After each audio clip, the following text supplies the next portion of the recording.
Well, actually, it was so amazing and even very much historical, a momentous event.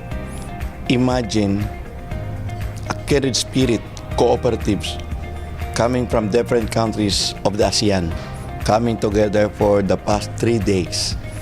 They arrived January 15, and then we had this opening ceremonies where no less than 7 embassies were represented. I guess 3 ambassadors came to join, and we opened up an exhibit showcasing the products of our cooperatives from different parts of Asia.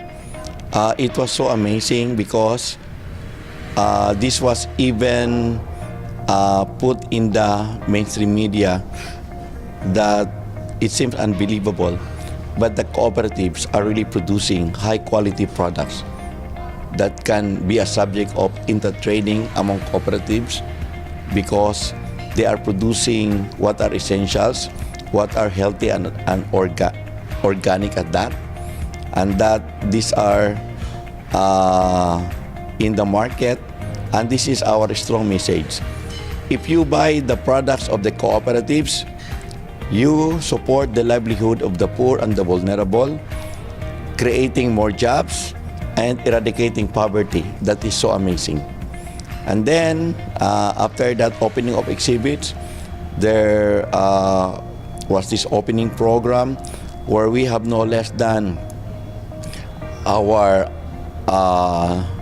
Secretary of the Cabinet, represented by no less than the Assistant Secretary ASEC John Roby Otero, and showing to one and all the importance of equity and sustainable development, and to eradicate poverty, to create more employment, which is the essence of the biyaya ng pagbabago as advanced by the present dispensation. This is now the real road to social transformation, because as they say, for those who have dreamed of it, social change has been so elusive all these years, despite 21 years of martial law and two people power revolution.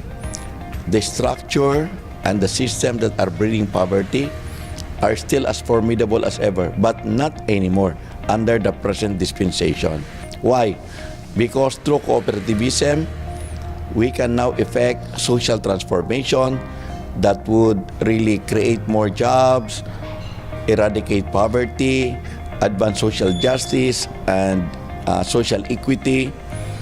And we can see that the cooperatives are putting those in the margins into the mainstream of development processes.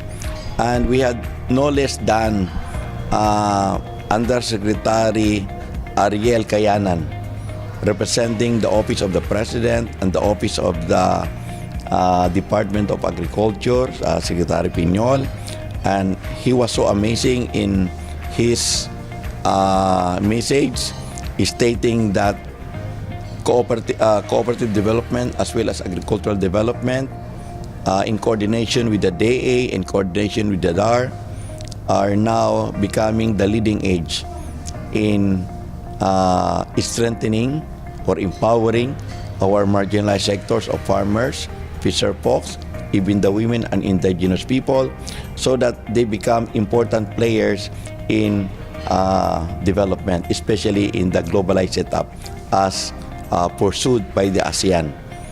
And also we have listened to the presentation of every country in their papers, and it is so amazing that we have now about 500,000 cooperatives and associations of the farmers, of the indigenous people, of the fisher folks and women, and all those in the rural areas, because we can see their presentation.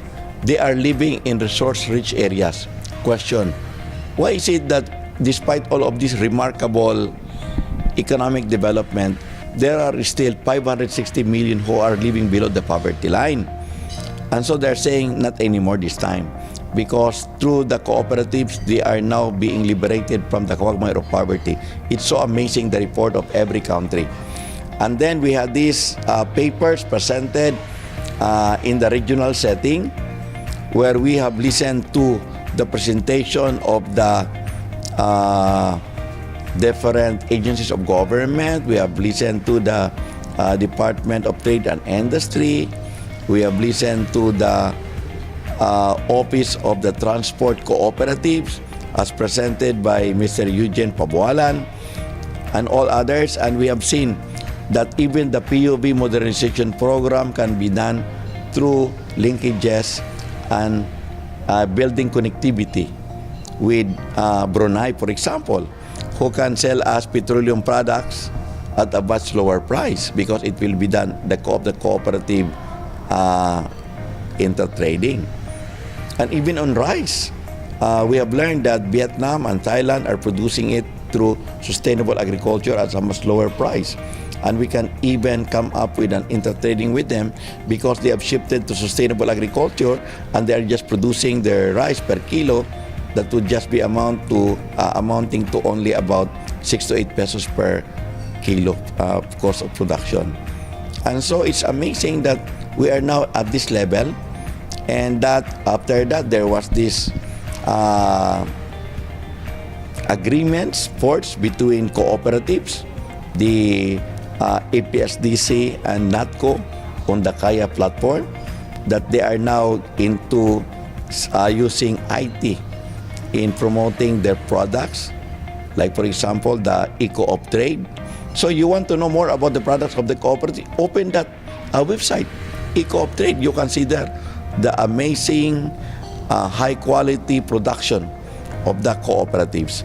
And then after that we have this Eastgate entering into agreement with Buparco, the Bukidnon Pharmaceutical Cooperative, and they are saying that there are a lot of medicine that can be used by the ASEAN, and that these are cheaper, direct buying, and everything that would promote the health of the people, and so many things. And then on the last day, we had this roadmap crafted, and we are saying the real roadmap for sustainable development in the ASEAN, where we can advance the interests of the poor and the vulnerable through their cooperatives, and the ASEAN, and the Association of the Farmers,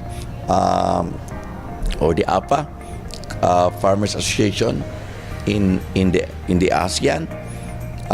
So amazing the roadmap that had been crafted, so that in the next years, the future scenario will now propagate the real essence of inclusive growth, that in fact no one shall be left behind, and it is really prosperity for all. But we must follow the real essence of cooperativism, which is members owned, meaning to say the owners are the members themselves, and so there will be democratization of wealth. Second is, it is value-based, meaning to say there is this honesty, integrity, transparency, democracy, participation of the people, of those in the margins of development, because we believe that unless the people participate, all the outpourings of development assistance will be for naught and will have no meaning.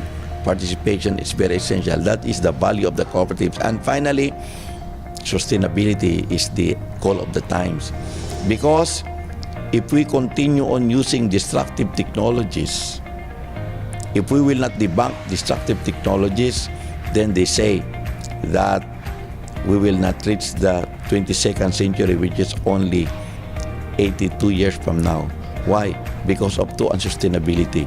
Unsustainability in ecology, global warming, extinction of the species, melting of the icebergs, rising of the ocean.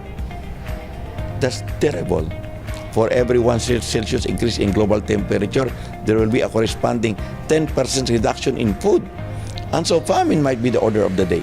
And even as there is global warming, for every increase in temperature, the bites of the mosquitoes are becoming rabid and fatal. And so again, would it be famine, pestilence, war, and what have you?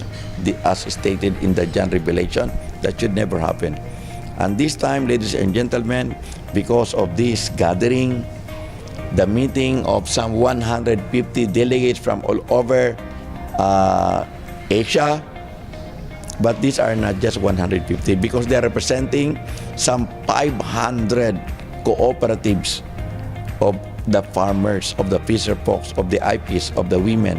And so, as if the ones meeting are the 500,000 cooperatives with some hundreds of millions of members. And so, for this time, let us listen to the issues, concerns, the voice of those cooperatives who are representing those in the margins of development, the poor in Southeast Asia. Thank you so much, and God bless.